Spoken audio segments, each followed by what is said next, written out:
Otro caso, el fiscal de San Francisco está demandando a la Casa Blanca, y después vamos a hablar de todas estas demandas, porque dice que la política de la Casa Blanca lo que pretende es convertir a los gobiernos locales en hacerlos realizar el trabajo que le corresponde al gobierno federal, es decir, que no tienen por qué ellos perseguir a personas sin papeles, etcétera, etcétera. Vamos a verlo. So today we are announcing that we'll be filing a lawsuit against the Trump administration in the Northern District of California. Since his first term, Donald Trump has tried different ways to coerce cities into doing the job of the federal government and carrying out federal immigration enforcement. Their actions fly in the face of fundamental constitutional provisions.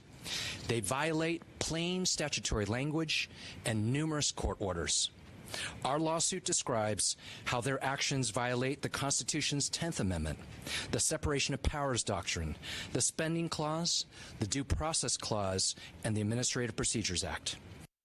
A ver, primero, ¿por qué viola la enmienda 10? Bueno, muy interesante. Desde el principio, la autoridad de controlar la inmigración le pertenece al gobierno federal. Y las apropiaciones que hace el Congreso con respecto a hacer cumplir las leyes de inmigración, en gran parte son para que el gobierno federal, ICE, Homeland Security, puedan hacer su trabajo. Obviamente no hay suficientes agentes para la clase de problema que hay hoy en día en los Estados Unidos con esta inmigración descontrolada que ocurrió a través de la inmigración de la administración anterior. Y yo no quiero decir que los Estados Unidos no deben respetar a las personas decentes, a las personas trabajadoras, a las personas que están aquí haciendo el bien, contribuyendo a la economía norteamericana y personas que cumplen con las leyes. Pero es que hay muchas otras personas que han creado muchos problemas aquí. Y esos problemas tan serios requieren soluciones serias, soluciones importantes para problemas muy complicados de resolver. Entonces, las leyes de inmigración promulgadas por el Congreso de los Estados Unidos implican que el gobierno de los Estados Unidos y sus fuerzas de inmigración, para llamarlo de alguna forma, van a requerir una colaboración por parte de los estados de alguna forma. No hay nada que diga que lo tienen que hacer, pero lo que sí no pueden hacer los estados y las municipalidades es impedir que el gobierno federal lleve a cabo su función inmigratoria. ¿Y pueden abstenerse estamos viendo que hay una diferencia entre la demanda que está haciendo el estado de California, diciendo que van a demandar al presidente porque los quieren forzar. Nadie los está forzando. Mira el caso que hay en la Florida. Pam Bondi presenta una demanda por parte del gobierno de los Estados Unidos como fiscal general contra Chicago y contra Illinois. ¿Pero por qué? No porque ellos simplemente se hayan negado a colaborar con el gobierno federal, sino que están impidiendo que el gobierno federal cumpla su función. ¿Por qué? Porque el gobierno federal puede emitir una orden de detención contra un inmigrante que está en los Estados Unidos, que ha violado leyes criminales o que ha violado otras leyes y por lo tanto es excluible o deportarlo. Y yo no soy abogado de inmigración aquí, por aquí han pasado muchos abogados de inmigración que saben mucho más de esto que yo.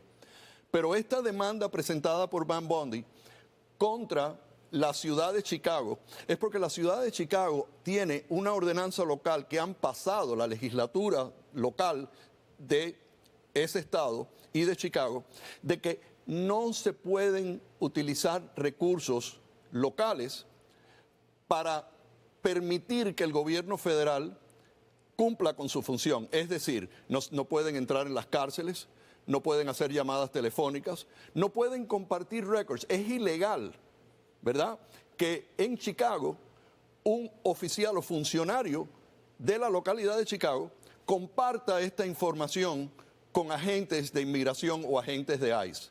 Claramente se vislumbra en términos de la legislación que impone las reglas del Immigration and Nationality Act de que va a haber un grado de cooperación.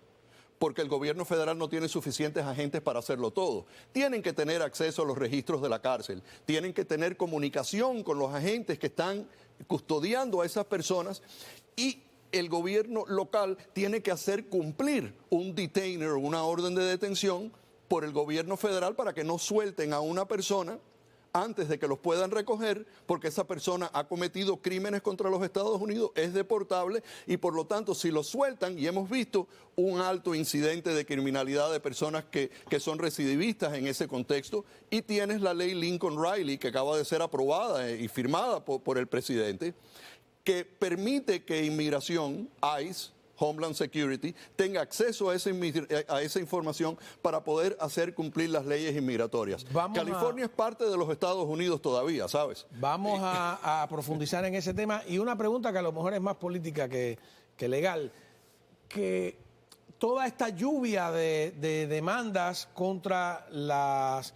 A ver, muchas personas sospechan que es ya una estrategia de partido tratar de frenar a Donald Trump a través de demandas. Es una lluvia de demandas retando sus órdenes ejecutivas o decretos presidenciales, que es como se llamaría en español correctamente. Y mi pregunta es, ¿cómo funciona eso? ¿Pueden de verdad cada uno de los decretos ser paralizados por cuánto tiempo? ¿Qué es lo que está pasando aquí? Bueno, el presidente vino con su agenda, anunciada.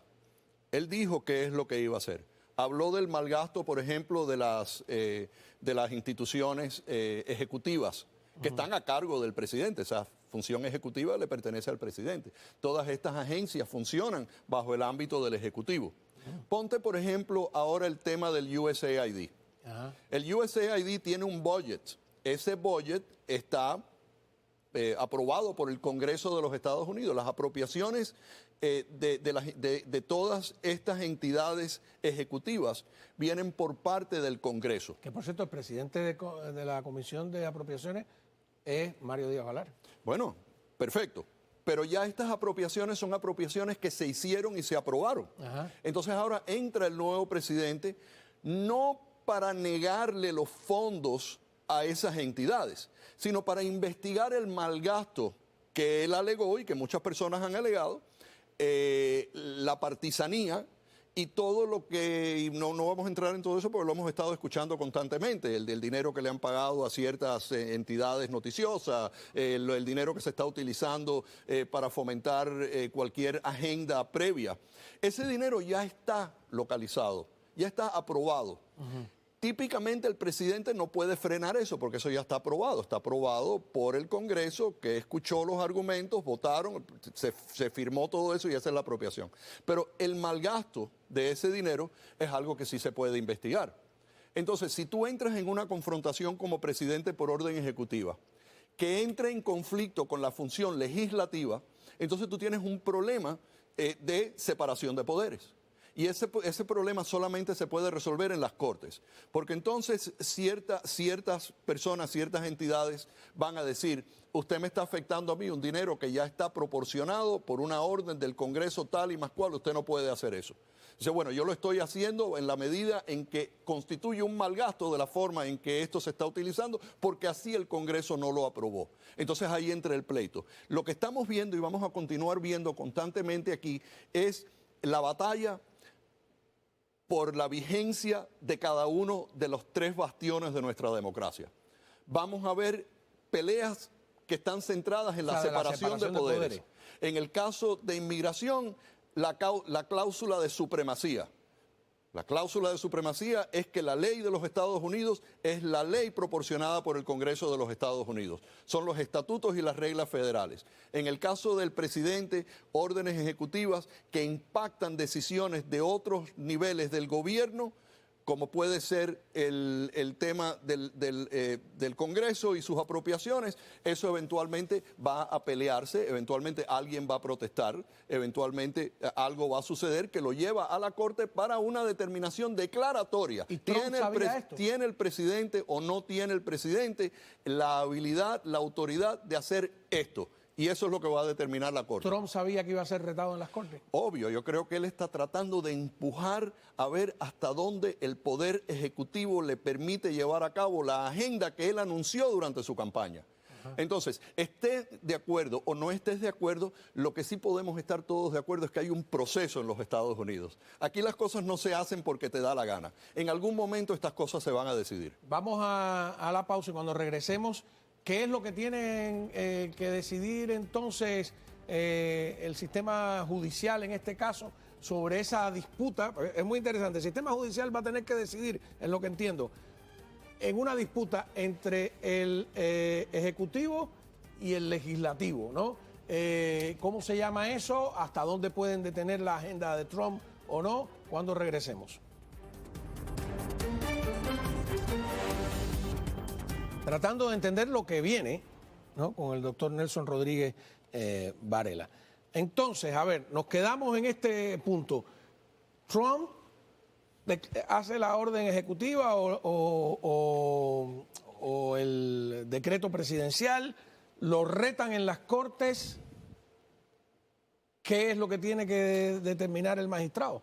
El magistrado tiene que determinar si el presidente Trump, con su orden ejecutiva, tiene la autoridad para designar lo que está en la orden ejecutiva, para hacer cumplir el dictamen. Porque la orden ejecutiva es un documento que ordena un cumplimiento sobre algo, pero el presidente tiene que tener autoridad para poder ejercer ese poder de que se cumpla algo que él está poniendo en esa orden ejecutiva. ¿Y eso cómo se llama lo que tiene que...? Entonces los magistrados tienen que tener una audiencia evidenciaria con respecto a qué es exactamente lo que el presidente quiere y si tiene la autoridad o no de hacerlo. Entonces, cuando se termina todo eso, la Corte Inferior establece un dictamen declaratorio, declarando si el presidente tiene o no la potestad de hacerlo o si tiene cierta potestad, cierta autoridad de llevar a cabo alguna parte de esa orden ejecutiva, tumbar parte de la orden ejecutiva o toda la orden ejecutiva o ninguna parte declarando que tiene el poder de hacerlo y que se tiene entonces que cumplir. Eso es apelable a la Corte de Apelaciones del Distrito. Ajá. Eso es lo que se llama una decisión declaratoria, que sería como una aclaración, aclarar. Una determinación oficial de si tiene el poder o no lo tiene, independiente de cualquiera que sea la orden ejecutiva que se esté tratando.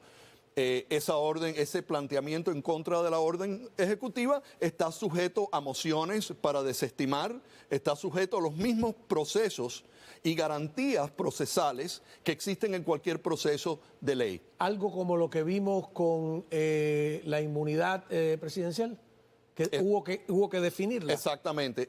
Exactamente, porque eso es más o menos lo que se pide. O sea, el presidente firma su orden ejecutiva. Esa orden ejecutiva va a los diferentes departamentos donde se tiene que cumplir esa orden. Entonces, cuando hay un cumplimiento de esa orden y alguien es afectado, entonces se radica la controversia. Al radicarse la controversia, tú tienes lo que se llama standing. Entonces tú tienes la habilidad de demandar de alguna forma. O existe, si es una determinación contra un departamento, que ese departamento no puede cumplir con esa orden o no quieren cumplir con esa orden o se oponen, entonces se radica la controversia y se tiene la audiencia. Acuérdate que el presidente tiene poderes extraordinarios. Y parte de los poderes que tiene es de adjudicar sus agencias ejecutivas. Él es el jefe del Ejecutivo, el comandante en jefe de las Fuerzas Armadas de los Estados Unidos. Por lo tanto, en referencia a lo que él puede hacer con las entidades ejecutivas que operan bajo él tiene casi una habilidad total de ordenar y de hacer o deshacer con respecto a eso, de imponer investigaciones, de crear cualquier tipo de circunstancia donde él piense que va a mejorar y va a haber una eficiencia mejor con el gobierno. Lo que no puede es excederse sus poderes en lograrlo. Entonces puede ser, con respecto a ciertas apropiaciones del Congreso, que él ahora no pueda cambiar esas apropiaciones y que esas entidades reciban el dinero que el Congreso apropió. Pero hay un futuro y esa apropiación puede terminar en una determinación congresional donde él puede ejercer cierta influencia en los legisladores para que eso cambie, pero no lo puede hacer por orden ejecutiva. O sea que ¿cómo lo vas a hacer? que esa lluvia de demandas podría terminar en algo que a lo mejor no esperábamos, que es que se está redefiniendo los límites de la presidencia. No, eso es precisamente lo que va a pasar. Él está tratando de implementar la agenda que prometió y lo está tratando de hacer lo más rápido posible. Y está intentando de hacerlo de una forma rápida con órdenes ejecutivas. Pero las órdenes ejecutivas no sirven para todo. No es una llave maestra para el gobierno de los Estados Unidos. No puedes rediseñar el gobierno, la manera de establecer las leyes de los Estados Unidos. No puedes coartar ni puedes infringir en los derechos de otra parte del gobierno como es el legislativo, como son las cortes. Chequeos y balances es la constitución importante de nuestra democracia y por lo tanto el presidente está tratando de lograr su agenda de la manera más rápida posible y en algunos temas él va a ser exitoso, pero en otros va a enfrentar algunas polémicas legales que se tendrán que decidir en las Cortes Federales de los Estados Unidos y podría avanzar a través de todo el sistema judicial hasta llegar hasta la Corte Suprema, donde se decida de la misma forma. ¿Cuánto puede demorar ese proceso? ¿6 meses, un año? Puede hacer, dependiendo de la urgencia, de la necesidad de llegar a una decisión. Porque, por ejemplo, lo primero que hacen cuando hay una orden ejecutiva que tiene una posibilidad de no ser exitosa es que el juez entra una orden que detiene esa orden ejecutiva hasta que se pueda ventilar el caso. Por eso algunos creen que es una estrategia del Partido Demócrata para paralizar.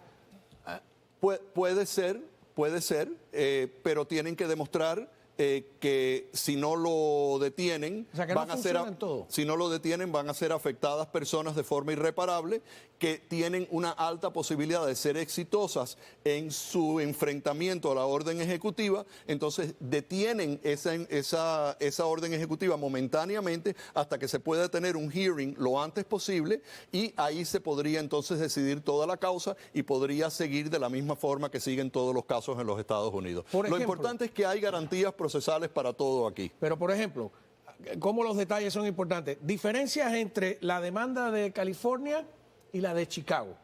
La demanda en California fue en los 90 o en el 2019. Bueno, pero que ahora de alguna manera el fiscal de San Francisco revive. Bueno, no es diferente porque la demanda se estableció contra el estado de California porque el estado de California se había declarado estado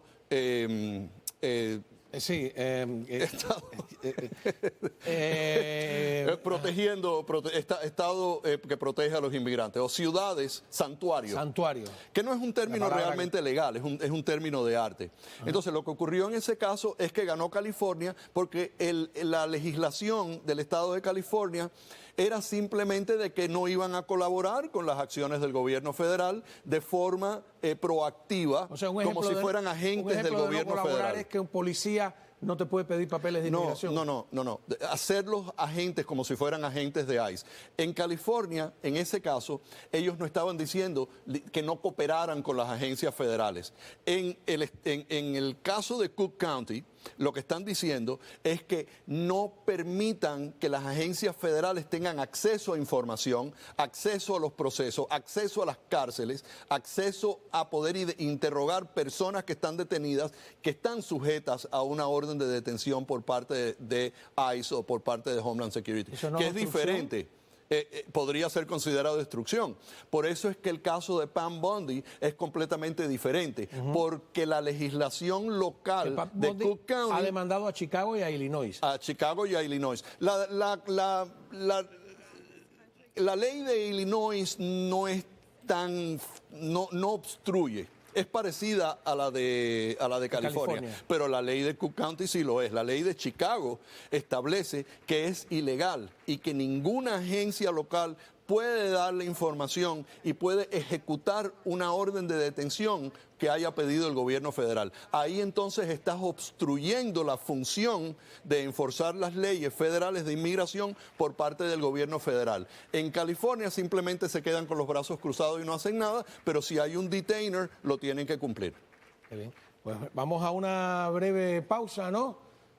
No, me dice que la conversación estaba tan interesante que yo quería seguir hablando. Me dice que no, que se parece acabó. que ya. El juez del tiempo nos acaba de decir. Gracias. Así que nos quedamos con esto. es un proceso en el que va a terminar por